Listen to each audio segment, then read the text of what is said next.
نحمده ونستعينه ونستغفره ونعوذ بالله من شرور أنفسنا ومن سيئات أعمالنا من يهده الله فلا مضل له ومن يضلل فلا هادي له أشهد أن لا إله إلا الله وحده لا شريك له وأشهد أن محمدا عبده ورسوله صلى الله عليه وعلى آله وسلم تسليما مزيدا. أعوذ بالله من الشيطان الرجيم. بسم الله الرحمن الرحيم. يا أيها الذين آمنوا اتقوا الله حق تقاته ولا تموتن إلا وأنتم مسلمون. يا أيها الناس اتقوا ربكم الذي خلقكم من نفس واحدة وخلق منها زوجها وبث منهما رجالا كثيرا ونساء واتقوا الله الذي تساءلون به والأرحام إن الله كان عليكم رقيبا. يا أيها الذين آمنوا اتقوا الله وقولوا قولا سديدا يصلح لكم أعمالكم ويغفر لكم ذنوبكم ومن يطع الله ورسوله فقد فاز فوزا عظيما. فإن أحسن الكلام كلام الله وخير الهدى هدى محمد صلى الله عليه وسلم وشر الأمور محدثاتها وكل محدثة بدعة وكل بدعة ضلالة وكل ضلالة في النار. Jamaah Jumat arsadani Allah wa iyyakum. Marilah kita senantiasa berikhtiar, berupaya untuk senantiasa bisa melaksanakan ketakwaan kita kepada Allah Subhanahu wa taala dengan melaksanakan perintah-perintahnya dan menjauhi larangan-larangannya. Juga tidak lupa kita membacakan untuk senantiasa kita bertakwa, kita bersyukur atas semua nikmat-nikmat yang tidak bisa kita hitung, lahir dan batin, yang nampak dan yang tidak tampak. Dengan lisan-lisan kita dengan mendapatkan kalimat-kalimat alhamdulillah, dengan hati kita meyakini bahwa nikmat itu datangnya hanya dari Allah, dan kita buktikan syukur ini dengan berjuang mengharapkan anggota badan ini untuk senantiasa mentaatinya. Jamaah Jumat, a'azzani Allah wa iyyakum, di antara sifat terpuji yang diajarkan oleh syariat dan yang merupakan ibadah agung kepada Allah yang harus ada pada diri seorang mukmin adalah sifat sabar. Sifat sabar ketika dimiliki oleh seorang mukmin, maka dia ibarat memiliki pengendali dari kendaraannya, sehingga bisa mengarahkan kendali ini kepada ketaatan yang diridai oleh Allah Subhanahu wa taala. Allah banyak memuji orang-orang yang memiliki sifat ini. Di antaranya adalah wasbiru innallaha ma'as sabirin. Bersabarlah kalian, sesungguhnya orang-orang yang bersabar itu Allah bersamanya dengan pertolongannya. Allah bersamanya dengan pertolongannya. Juga Allah yuhibbu sabirin. Allah juga berfirman memuji orang yang sabar dengan mencintainya. Dan ini merupakan derajat yang tinggi, di mana seorang hamba dicintai, berhasil menjadi orang yang dicintai oleh Allah. Dan di antara yang membuat kita untuk semangat meningkatkan kesabaran kita adalah Allah berfirman wabashshiris sabirin alladzina idza asabatkum musibah qalu inna lillahi wa inna ilaihi raji'un. Ulaika 'alaihim shalawatun min rabbihim wa rahmah wa ulaika humul muhtadun.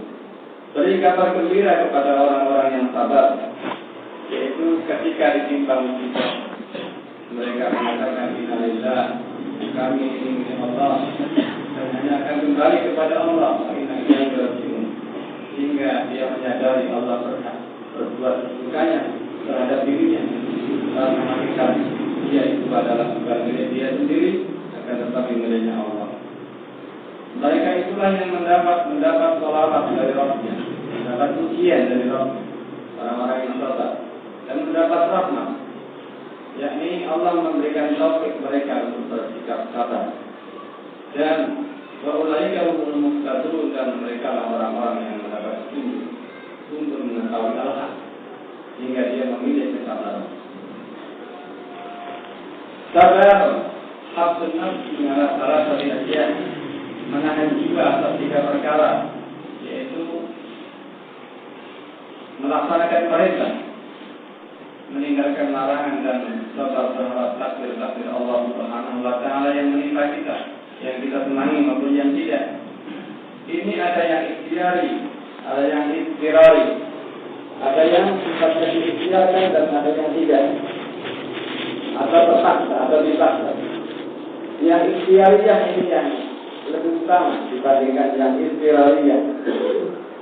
Yang ikhtiariyah lebih utama daripada yang sabar dipaksa. Oleh karena itu, kesabaran Nabi Yusuf alaihissalam ketika diajak berbuat zina oleh istri salah seorang pembesar Mesir waktu itu lebih utama dibandingkan kesabaran Nabi Yusuf ketika dimasukkan ke dalam sumur oleh saudara-saudaranya.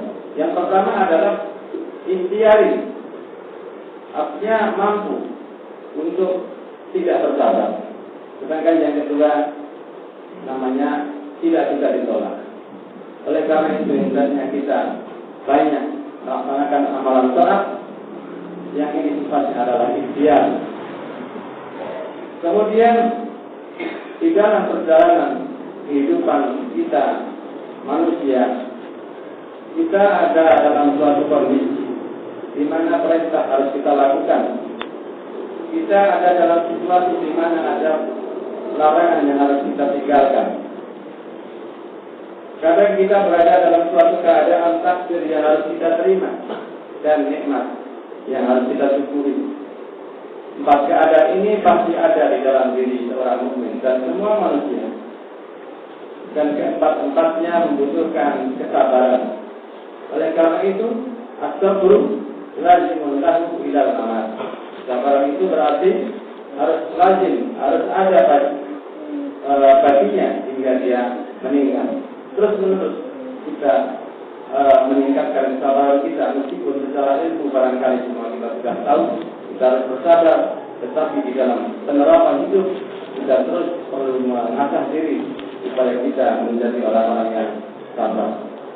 Kemudian tidak akan lepas seorang hamba dari kondisi di mana dia di suatu kenikmatan atau sesuatu yang diinginkan oleh jiwa dan hawa nafsunya, atau mungkin yukhalifuhu, ada kondisi di mana tidak diinginkan oleh hawa nafsu dan keinginannya. Ini pasti kita ada salah satu, pasti berada di dalam salah satu di antara hal tersebut ketika kita hidup di dunia ini. Pertama tadi adalah kondisi di mana diinginkan oleh kesenangan jiwa dan hawa nafsu. Dan yang kedua adalah yang sebaliknya, tidak diinginkan oleh hawa nafsu. Dua kondisi ini diterangkan oleh para ulama, semuanya membutuhkan kesabaran. Kondisi yang pertama, kondisi yang diinginkan oleh kita seperti kelapangan, kita sehat, kita memiliki banyak harta, kemudian keperluan kita sehat-sehat, kuat-kuat, baik-baik, mungkin kita memperoleh jabatan di masyarakat. Ini sesuai dengan kondisi keinginan, sesuai dengan keinginan seseorang. Terhadap hal tersebut, maka seseorang harus sabar terhadap 4 perkara. Yang pertama adalah la yaqulu ilaiha wa la yaqtaru fiha. Dia tidak boleh berambisi kepada nikmat tersebut, selalu berambisi, kemudian terpedaya, wala tahmiluhu ma'al ghadab, dan tidak boleh membawanya nikmat-nikmat itu kepada kesombongan. Yang ini manusia tidak semuanya bisa lulus untuk bersabar terhadap hal yang seperti ini. Wal farahul madmum, dan tidak boleh kelapangannya itu, kenikmatannya itu membawa kepada kegembiraan yang tercela. Ada kegembiraan yang terpuji, dan ada kegembiraan yang tercela. Semuanya diterangkan oleh Allah Subhanahu wa taala, di antaranya innallaha la yuhibbul farihin. Sesungguhnya Allah tidak mencintai orang-orang yang selalu bergembira. Yakni kisahnya Qarun yang selalu bergembira dengan kelapangannya. Kemudian di ayat yang lain, innallaha la yuhibbul farihin. Kemudian di ayat yang lain Allah menerangkan qul bi fadlillahi wa bi rahmatihi fa bidzalika falyafrahu.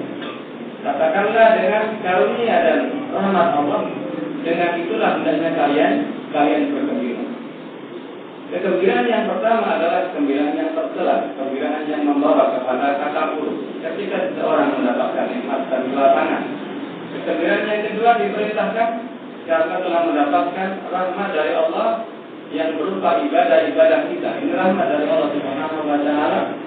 Falyasrafu fa bidzalika khairun mimma yajma'un. Yang demikian itu lebih baik dari harta benda yang diperebutkan oleh manusia. Ini adalah rahmat yang berupa nikmat mampunya kita beribadah.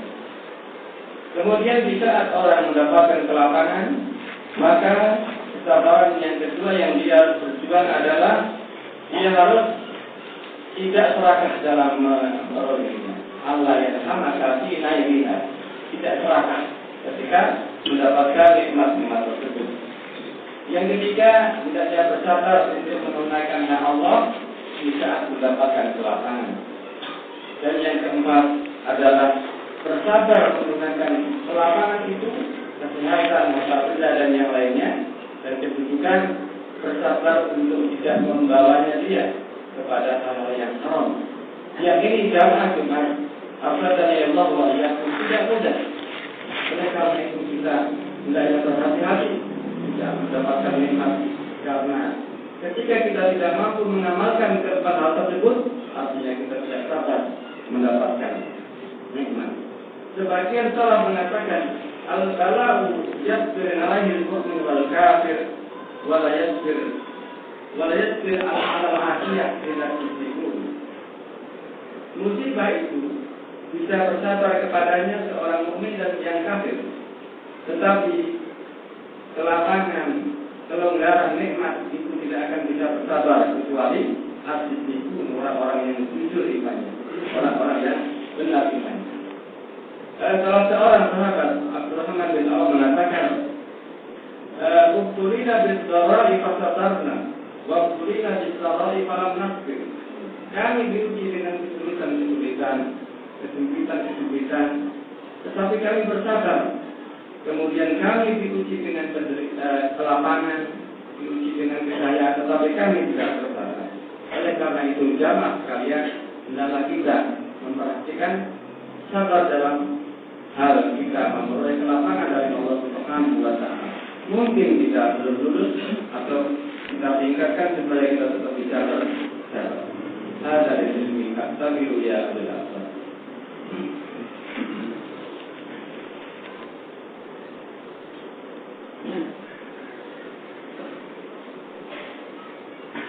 Alhamdulillah dan kasiran kama amatan wa amanatan wa sadar wa la ilaha illallah al-wahidul qahhar wa asyhadu anna Muhammadan abduhu wa rasuluh sayyidul abrar. Kama Tuhan al-Fatihah wa iyyakum. Oleh karena itu Allah Subhanahu wa taala berfirman, ya ayyuhalladzina amanu la tulhikum amwalukum wa auladukum an dzikrillah. Wahai orang-orang yang beriman, janganlah melalaikan kalian dari zikir kepada Allah. Siapa yang mereka? Yaitu harta dan anak-anak kalian. Jadi orang-orang yang tidak sabar diberi harta yang banyak, anak-anak yang baik, harta yang berlimpah dan yang lainnya. Jamaah Jumat, Alhamdulillah Allah wa iyyakum. Tadi kondisi di mana seorang mencapai kesenangan, maka dia harus dapat terhadap 4 hal tersebut. Kemudian ada di mana kondisi itu seorang mengalami sesuatu yang tidak diinginkan oleh hawa nafsu, tidak diinginkan oleh jiwanya, yaitu surah amalan ketaatan dan meninggalkan maksiat. Ini jiwa tidak mau. pada asalnya jiwa tidak mau melaksanakan sholat.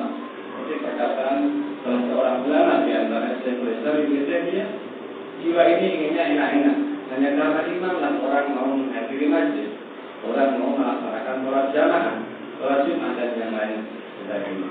Ketika kondisinya taat, maka ketika orang mampu melaksanakan taat, berarti dia mampu melaksanakan kesabaran yang ikhtiari, yang menjadi pilihan.